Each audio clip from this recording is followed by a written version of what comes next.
I'm joined on Your Sports Swindon today by boxer Kelvin Young. How you doing, Kelvin? I'm good, mate. I'm good, thank you. Now, the last time we spoke, it was an angry Kelvin Young in the changing rooms after your fight against Leon McKenzie. You've had time to dwell on that, watch it back. What's your thoughts on that fight now? I wasn't really an angry Kelvin Young. It was more of an upset Kelvin Young, really. But you know, that was my big opportunity. Something I've always dreamed of, being on TV, and you know, I think it was wrongly stopped. But you know, I ain't going to dwell on that. It's all in the past now, and I've got to look forward to the future. And so yeah, I'm here to speak to you today. You know, I've got a fight in 2.5 weeks' time against Chris Hobbs. You know yourself that you was there the first time we was meant to fight. We went down to the press conference and had the head-to-head, but you know, Chris got injured, so it all got put back. Well, got called off completely. Sam Cousins has pulled out. I got the call 3 days ago or 4 days ago to step in, and you know, I've been out of the gym for 2.5 weeks, 3 weeks. Been living the life a little bit, eating a bit of cake, and I've had a couple of drinks. But you know, 3 weeks time, I'm just gonna get as fit as I can and get in there and enjoy it. Obviously, the fight against McKenzie was, you know, a big disappointment for yourself. Like you said, your TV debut, and it was all over too quickly. You've had the time now to really assess your career and think about what you want to do in the future. So, what have you decided, really? I'm going to be truthful now. Like, I didn't think I was ever going to box again, to be honest. I had 2.5 weeks out. I didn't make my decision, but I just didn't. You know, I ain't got the hunger anymore. You know, I enjoy the training. I'm here at the Oasis today. I've got membership here. I enjoy the fitness training side of things, and you know, but I'll get to the boxing gym and you know, the hunger ain't there, man. I just don't want to be there anymore. But you know, I've got a year left on my contract with, well, on my brain scan and medicals and that. So I'm going to earn some money the rest of the year. Get whatever's chucked at me, and you know, I'll make sure that I'm as fit as I can be.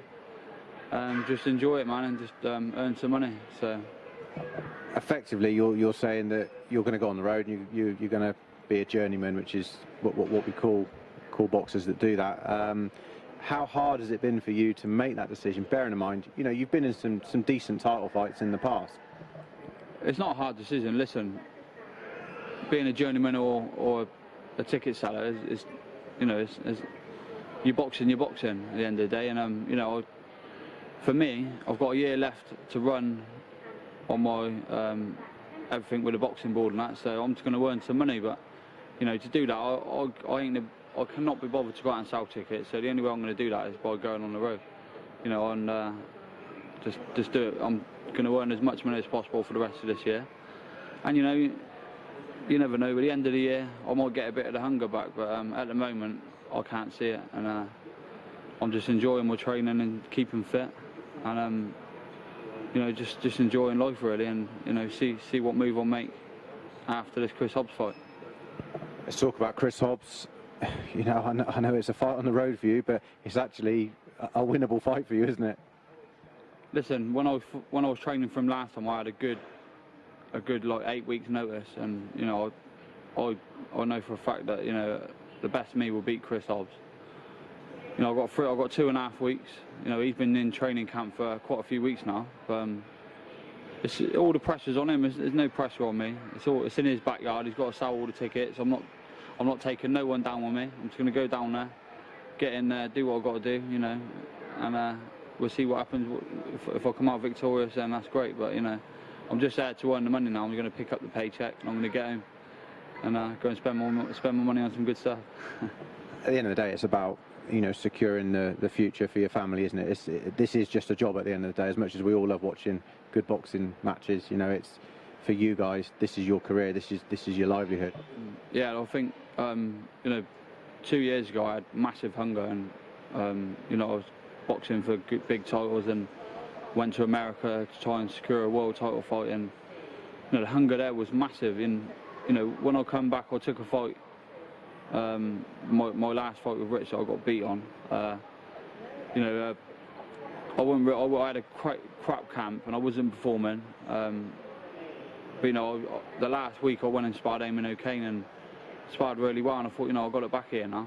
And you know, but it all went tits up, and you know, since then, and I got stripped from my titles. You know, it was a massive dent in me. But being stripped, I just thought, how can they do this to me? I worked so hard to get that title, and I got stripped. So I think it all stems back to them, really, because I fell out of love with the sport a long time ago. But when you're in a camp, you don't really think about it. But thinking back, I haven't been in love with it for a while now. And like I said, I'm just going to get this year out of the way, earn some money, and then we'll see what I'll do in the future. But whatever happens, I still love boxing. Don't get me wrong, and my kids go training. Maybe I'll open a gym somewhere, but we'll see what happens. It is a hard sport. It's a hard career. Day in, day out training, and it's not as easy as it is for the likes of me and the supporters out there just watching you coming in the ring and doing the business on the night, is it? That's it. You've got to have absolute hunger to get up every morning, go for the early morning runs, go to gym in the afternoon, do your strength work, and going out, travel up and down the country sparring. And I haven't got that anymore. I ain't got the hunger to do that anymore, or the will to want to do it. I just, I wake up in the morning. I don't want to look out at this rain. I don't want to go for a run anymore. Before I used to level that, I used to get up and I'd be gone. I'm struggling to do that now, and that there is, it's a dangerous way to be a boxer. You don't want to be, if you're not hungry for it, then it's dangerous. I mean, it's a dangerous sport. But if I go in there with I'm going to get myself as fit as possible this Chris Hobbs fight, and then we'll see when I'm taken from there after that fight and see what happens. You are still going to have to train really hard, because if you're going on the road, you could get a fight a week's notice. So it's almost going to be a harder life for you now, isn't it, behind the scenes training? Yeah, like I said, from Monday I've been training hard this week. I'm at the gym at the races now. Got 2 classes booked in the next 2 hours, so I am training hard. Because in 3 weeks' time I'm going to be stepping in them ropes, and I've got to get in and do my job. So I need to be as fit as possible. So yeah, in 3 weeks' time I'll be ready. I'll be fit, and I can't wait to get in there. And just. Are you going to have to adjust, your style as well, the way you box? Because I mean, again, going back to the Mackenzie fight, you went there to fight, you went there to win. You got caught with the very first right hand, and that's what got you in trouble in that first round. So you can't really afford to do that as a journeyman. You've got to stay out of trouble, haven't you? Yeah, I think I just got to tighten my defence right up. I'm going to be taking punches, but it's all about not getting it, innit? And with the Mackenzie situation, it was a massive opportunity for me, and I was going in to win in that, but he comes steaming out, and he caught me with a half decent shot, but I was absolutely fine. I took the knee, but like again, I don't want to dwell on that, but fair play to him. He's going to go on and fight for the English title now. But for me, Chris Hobbs in 2.5 weeks, going to get in there, going to go and enjoy it. All the pressure's on him. There's no pressure on me. Just get paid and come home. So whatever the outcome we'll see in 2.5 weeks. What would you say to the people that will question your chin on the back of that Mackenzie fight? I mean, you obviously said to me straight afterwards you actually weren't hurt. Then it was just a case of the count, and you were confident you would have bounced back from that. Yeah, like I said, I jumped up. The referee didn't see me jump up at first, but I've gone down taking the knee, and I think there's a little bit of inexperience by myself. But it happened, and looking back at the video, the referee did mess up the count, as well as I messed up by taking a knee. But I don't see why I should have to take all the flak for that. But the referee. But it's down to Keith as a manager to question these things. But when we was in London, obviously he had a few things where I had to go to hospital and stuff. So I didn't want to get back and put pressure on him. I've just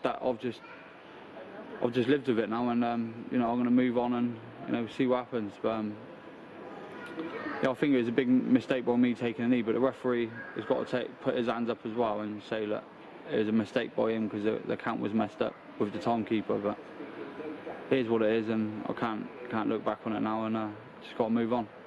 I mean, if you had a beaten that count, you were confident that your mind was sound and you were good to go again? Listen, I jumped up and I argued my case with the ref straight away. He said to me I messed up the count, but I've got clean evidence on a video. I don't know if you saw it on Facebook, I put on there.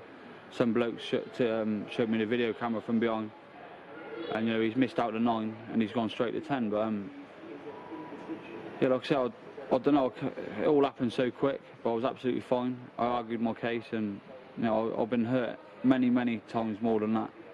He caught me with a decent shot, more off balance more than anything. jumped up straight away and I thought I'd take a knee. Because thinking back to the Chikofo fight, when I did take a knee, took the 8 count, I regrouped and I got back into the fight and I won it.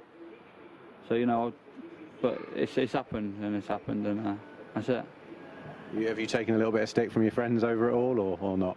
Nah, they're all right, but, you know, it is what it is, but maybe I need to learn how to count, or the referee needs to learn how to count, I don't know. I didn't want to say it, Kel. At the end of the day, it's given you a chance to get your career in perspective, and now you seem a lot happier now. You've got a smile on your face, knowing where you're going with it all.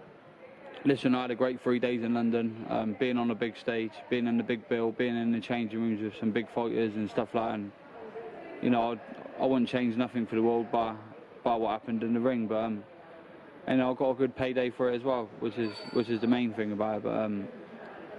But yeah, I'm gonna got a fight in 2.5 weeks. I'm gonna get in there, do my job, come home, and then, you know, we'll go from there again. We'll have another interview, and then we'll discuss what's going to be happening in the future, no doubt.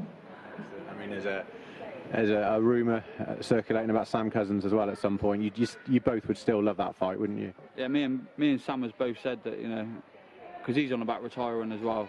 The only thing that would probably make us not retire is fighting each other, and we've both said that, you know, later on in the year maybe we can have one more, and we'll go out and see what happens. So it's one each, but it's got to be done in that. So yeah, there could be a retirement fight. Let's have a look. That'd be a great swan song for you both, I think. It'd be nice if it finished in a draw, wouldn't it? Nah. Oh no, it's got to be a win by me. But yeah, we'll see what happens, and we'll sit down with Keith and Sam's team after this fight, see if we could plan something, pencil something in for later on in the year. So, all right. Excellent. Well, thanks for joining us, Kelvin, and best of luck against Chris Hobbs. Cheers, buddy. Thank you.